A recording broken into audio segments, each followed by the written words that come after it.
So ang case ng patient natin ay hives. So ang history niya, nag-start siya sa ulo, nagkaroon ng infection, and then bumaba. No? Nakakatakot nga naman talaga. Ang napakadaming pulang-pula sa baby mo, tapos bilog-bilog pa. So yung ibang misconception, pag mga bilog-bilog na lesion, akala natin fungal infection. Pero depende pa rin yan sa history taking at sa anong itsura ng mga lesion. May baby naman, very consistent sa hives, paikot, parang mat-like, lumilipat iba't ibang oras.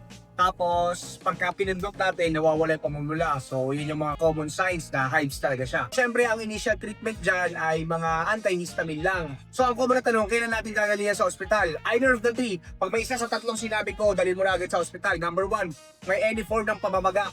Namamaga labi, namamaga bibig, namamaga any party ng katawan, dalhin mo na yan sa ospital.